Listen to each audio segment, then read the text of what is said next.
Bonsoir à tous, bienvenue sur TV Tour Val-de-Loire. Les titres de ce 3 juin. À la une ce soir, le Cher, toujours sous très haute surveillance. Ce soir, la crue se poursuit et devrait atteindre 5,15 m ce dimanche à Tours. Près de 3000 habitants sont sous la menace de digues qui risquent de rompre en Indre-et-Loire.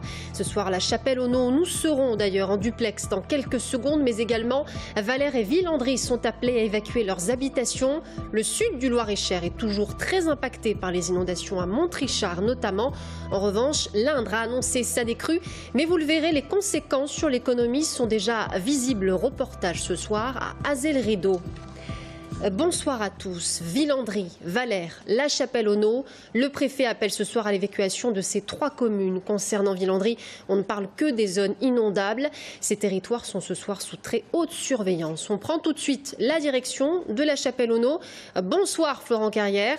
Les habitants n'ont plus le choix. Ce soir, ils sont obligés de quitter leurs habitations.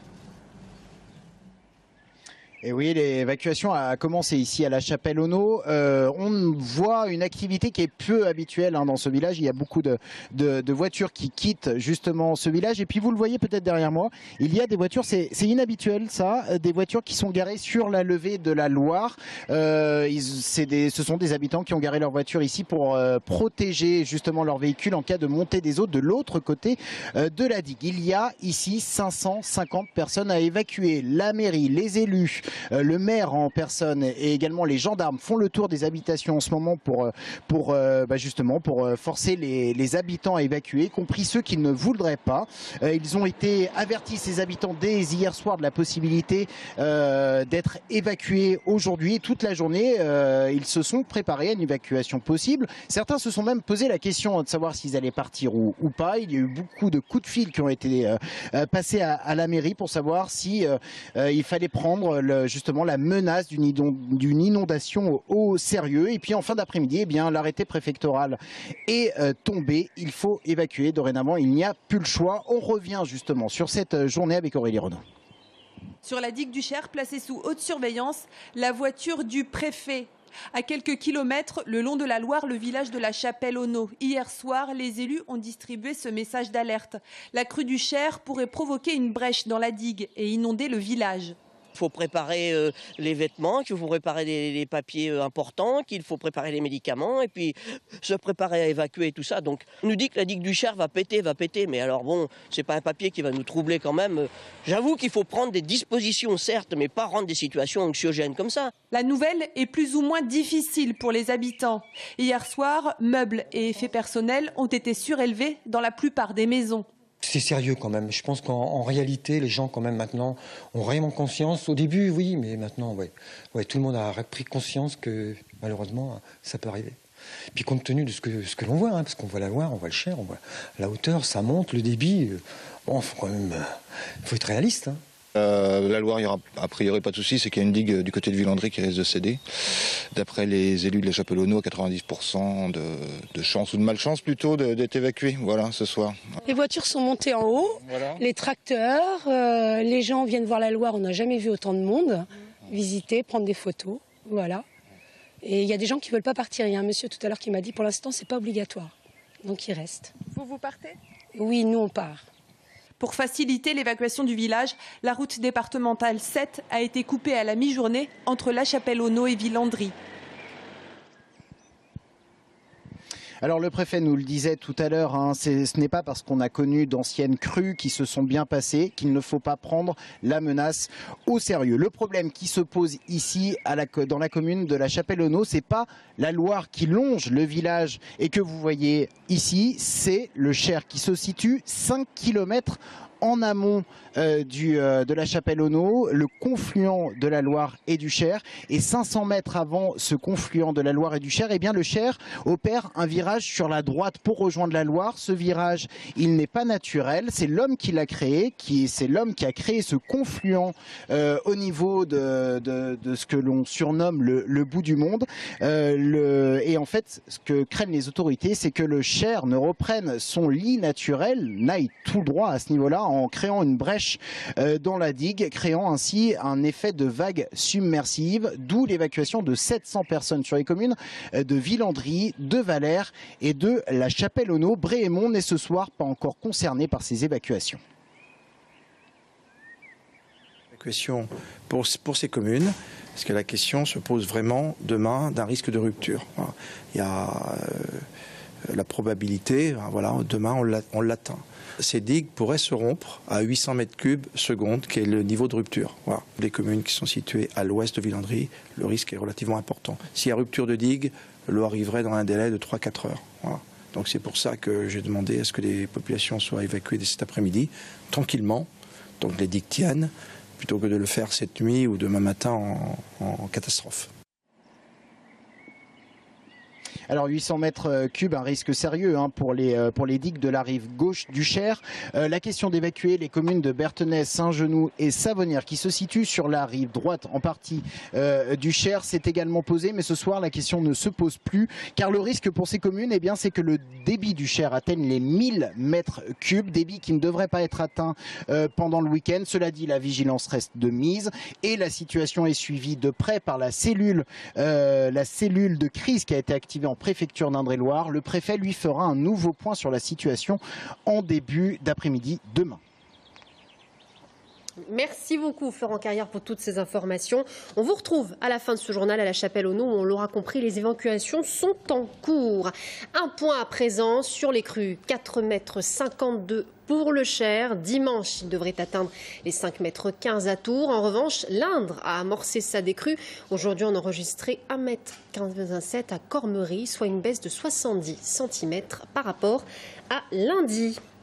Cellule de crise à la préfecture, cellule de crise dans les mairies. Les maires, eux aussi, ne dorment plus ces derniers jours. Les digues sont sous haute surveillance et le manque de lisibilité rend la situation alarmante dans certaines communes. C'est le cas notamment à Villandry. Romain Delville. Jean-Marie Mété a dormi 5 heures en 2 jours. Le maire de Villandry est très inquiet pour sa commune, ses habitants. Hier, il y a eu une première évacuation de 180 personnes, mais les regards sont maintenant tournés vers la digue.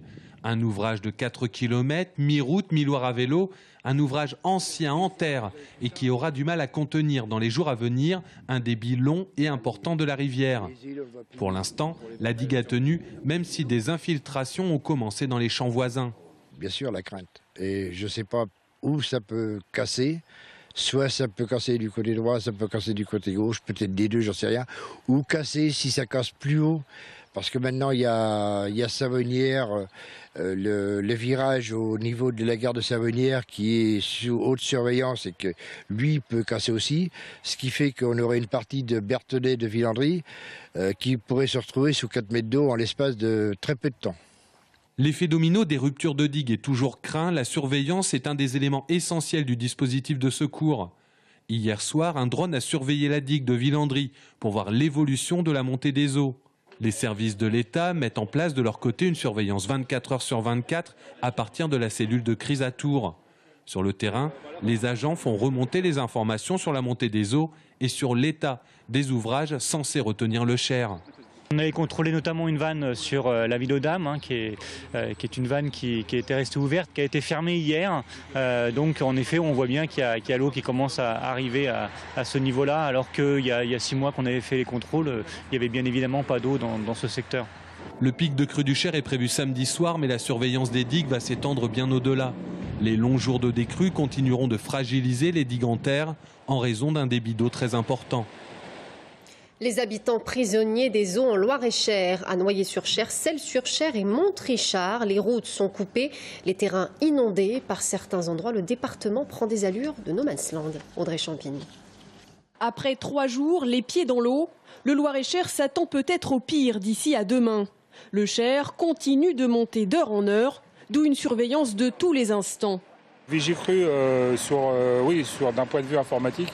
Et visuellement, toutes les heures à peu près, on vient faire un relevé ici pour voir si ça concorde bien avec ce qu'on a comme données par ailleurs. Mais bon, on a des chiffres, mais les chiffres, c'est plus ou moins sur les courbes. Il était à 3,60 hier matin, donc il est monté à 3,70 hier soir. Ce matin, il était à 3,75, donc là, il est à 3,80.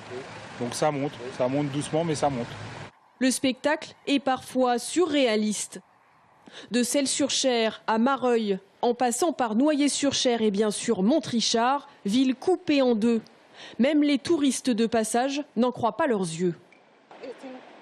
C'est incroyable de voir tant d'eau et de voir cette belle ville complètement sous les eaux.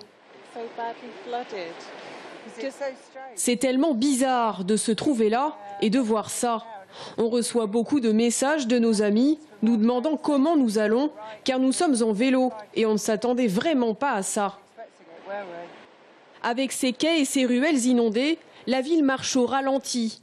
Dans cette jardinerie en bordure de Cher, on s'attend à 40 cm supplémentaires. Alors on rehausse et on essaie de sauver un maximum de choses. Au niveau le plus bas, je pense qu'on va arriver à 1 mètre.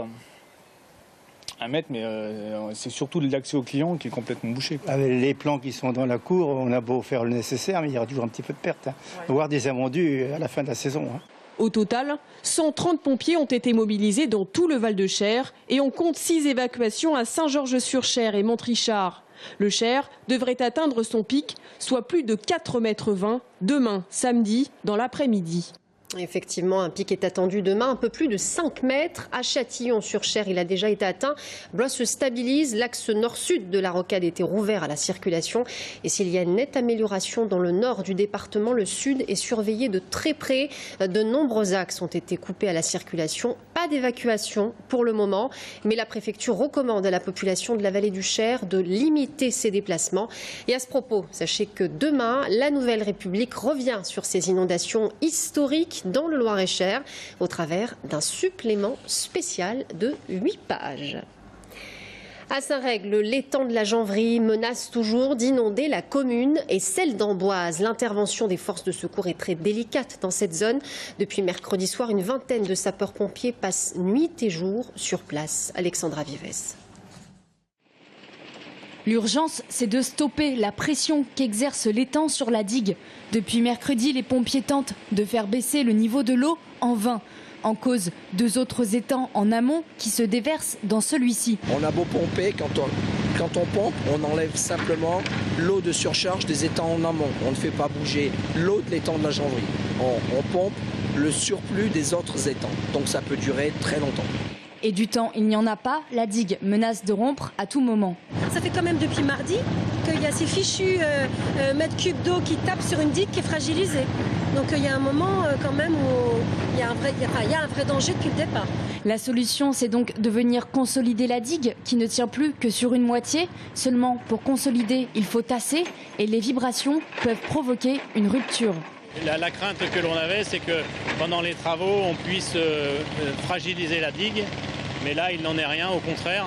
Et donc là, on va pouvoir rassurer la population pour dire que le risque est écarté. Par précaution, le bas de Saint-Règle et le Leclerc d'Amboise ont été évacués ce matin. Une fois la digue consolidée, les vannes seront ouvertes et pourront permettre de vider l'étang et de débuter les travaux. Heureusement, certains territoires commencent à entrevoir la fin de cet épisode exceptionnel. L'Indre a amorcé sa décrue, mais déjà les signes d'une économie fragilisée sont visibles. Musées et châteaux fermés, le camping vidé. Résultat, les touristes annulent pour beaucoup leur venue et les commerces tournent au ralenti. Reportage dans la petite commune d'Azay-le-Rideau, à l'ouest de Tours. Amanda Breuer-Rivera. Les 2 bras de l'Indre se sont un peu plus étreints autour du château d'Azay-le-Rideau. L'eau a léché la pierre sans parvenir à y entrer, mais le parc de 7 hectares est méconnaissable. Le célèbre miroir recouvre aujourd'hui 80% des jardins et creuse les allées piétonnes. Le château est fermé depuis hier et devrait le rester jusqu'à lundi. Cela représente une perte sèche d'environ 4000 entrées, auxquelles il faudra ajouter les frais de reconstruction du parc, qui a pourtant été refait en 2014. À 1 km de là, le camping municipal Le Sabot est submergé. Une 60aine de touristes ont été évacués mercredi dernier. La mairie leur a proposé un autre emplacement en vain. Vu la météo, les touristes ne restent pas. Donc on a un préjudice assez important. On pense devoir fermer le camping une quinzaine de jours, ce qui nous fera un manque à gagner d'environ 10 à 13 000 euros sur ce mois de juin, l'aire de camping avec le camping. Les châteaux d'Azay-le-Rideau et de Lillette, ainsi que le musée du Frêne, sont actuellement fermés à cause des inondations. Les rues du centre-ville sont désertes, tout comme les terrasses. Je dirais qu'on a une perte de plus de 50 à 60%. à peu près. Hier d'ailleurs on n'a pas ouvert puisque malheureusement ça sert à rien. Donc aujourd'hui on s'est posé la question aussi, à savoir si on allait ouvrir ou pas. Et à tel point qu'on se demande si les jours à venir on va ouvrir puisque malheureusement ça nous coûte beaucoup plus cher de rester ouvert avec tout le matériel, la matière première qui est quand même périssable. Donc il est fort probable que nous fermions plusieurs jours en attendant que le château réouvre. L'Indre n'a cette fois-ci pas égalé ses records de 1982 ou de 1977. Tous ses habitants aujourd'hui espèrent le retour du soleil pour tourner la page au plus vite. Le trafic reprend lentement mais sûrement sur la 10 en direction de Paris. Les portions à nouveau circulables sont les axes Allainville-Artenay dans le sens Paris-Province et Château-Renaud, Main-sur-Loire dans le sens Province-Paris. En revanche, sachez que l'accès à l'autoroute A10 est toujours interdit après la barrière de péage de Saint-Arnoux. On retourne à présent à la Chapelle-aux-Naux où les évacuations sont toujours en cours. Bonsoir Florent, quelle est la situation à 19h dans la commune ? Eh bien écoutez, on est dans le centre du village et il y a une agitation qui est peu habituelle ici. Vous le voyez, les gendarmes sont là pour aller au plus près de la population pour les prévenir du danger qu'ils risquent à rester dans leur habitation de la Chapelle-aux-Naux. Et puis il y a du monde, il y a beaucoup de voitures. Vous les voyez ici, ces voitures, elles sont chargées en ce moment même. Ce sont des habitants qui quittent les lieux. Les coffres sont fermés, prêts à partir et nous les aurons pas donc en interview. Par contre, nous sommes avec le maire qui gère la situation tant bien que mal. Bonsoir Philippe Massard. Oui, j'espère plutôt bien que mal. Hein. 550 personnes à évacuer. Comment est-ce que vous avez fait? C'est quand même voilà, pour une commune comme la Chapelle-aux-Naux, c'est quand même c'est gros. Oui, d'autant que c'est pas 550, c'est 600, mais enfin bon, passons. Voilà. Ah, mais pour nous, c'est important, hein, pour les petites communes. Oui, mais c'est une question d'organisation. Hein. On était préparés de toute façon depuis longtemps en espérant que ça n'arrive pas. Malheureusement, bon, c'est arrivé. Donc on a appliqué ce qu'on avait prévu. Vous avez eu beaucoup d'appels aujourd'hui. Là, on l'a vu encore, vous gérez les situations au cas par cas. Oui, mais les situations des habitants, on le règle rapidement, puisque de toute façon, ce sont tous les membres du conseil municipal qui sont allés voir, et hier et aujourd'hui, chaque habitant, pour voir avec lui ce qu'il compte faire, où il va partir, etc. D'abord hier pour lui dire qu'il faudra peut-être partir, et là maintenant pour dire qu'il faut partir.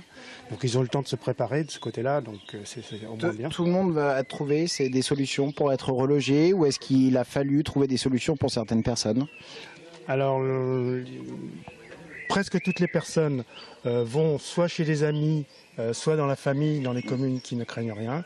Et les 30 qui restent, la Croix-Rouge est en train de venir les prendre les uns après les autres et les amène à la salle communale de Valère, avec qui nous avons une convention en cas d'un gros problème comme celui-ci, et qui va les accueillir le temps qu'il faudra. Est-ce que les habitants savent quand est-ce qu'ils vont pouvoir regagner leur domicile ? Non, nous-mêmes, nous ne le savons pas. Mais nous avons le numéro de téléphone de tous les habitants et il est convenu avec eux qu'on les appellera quand ils pourront rentrer. Donc au mieux dimanche dans l'après-midi, s'il ne se passe rien, ce qui est encore possible et ce que j'espère. Et au pire, quand l'eau aura suffisamment baissé pour pouvoir rentrer. Dernière question, beaucoup d'incompréhension peut-être aussi du côté de la population, notamment de ceux peut-être qui ont connu des crues anciennes et qui se disent que le danger n'est pas là ? Oui, bien sûr, parce qu'il y a une culture du risque qui existe dans toutes les communes qui longent la Loire, et le risque, il est toujours venu de la Loire. Or là, c'est pas la Loire qui est bien tranquille, c'est le Cher. Donc ça surprend, surtout les anciens qui n'y pensaient pas du tout. Nous aussi, et puis pas que nous, puisque aucune étude sérieuse n'avait été faite pour un scénario comme celui-ci. Mais voilà, on s'est adapté. Et puis finalement, ça revient à peu près au même pour nous, pas pour les services concernés, mais pour nous, puisque le principe, c'est de gérer une évacuation et puis le retour des habitants après. Merci beaucoup, monsieur le maire, et puis bon courage justement pour la gestion de la situation. Donc voilà la situation à la Chapelle-aux-Naux. Vous le voyez, des gendarmes qui sont là. Il y a aussi la sécurité civile et puis la presse qui est là pour couvrir l'événement. 600 personnes à évacuer sur cette commune. Il y en a 30 autres à Valère et et plus de 200 autres à Villandry où l'évacuation a commencé hier. On le disait tout à l'heure, le problème ici se situe au niveau du Cher, à 5 km en amont, au niveau du coude de Villandry, 500 mètres avant que le Cher ne rejoigne la Loire, il y a un virage et les autorités craignent que la digue cède à cet endroit et que le Cher ne retrouve finalement que son lit naturel, celui qui était le sien il y a bien longtemps. Cette situation, pour terminer, cette situation révèle aussi la fragilité des digues du Cher. On traite actuellement depuis plusieurs années les digues de la Loire, mais celles du Cher sont plutôt des laissés pour compte. Le préfet était en communication avec Ségolène Royal tout à l'heure et il a demandé bien sûr des fonds supplémentaires pour traiter ces digues du Cher qui ont donc été plutôt délaissées ces dernières années. Merci beaucoup Florent pour toutes ces précisions. Voilà ce que l'on pouvait dire ce soir sur ces intempéries historiques, on peut le dire. Villandry, Valère et la Chapelle-Auneau évacués donc ce soir à la demande du préfet d'Indre-et-Loire. Je vous rappelle que le sud du Loir-et-Cher reste toujours sous haute surveillance. La crue du Cher, elle, devrait atteindre 5,15 m ce dimanche à Tours. Je vous souhaite un excellent week-end. Soyez prudents à lundi.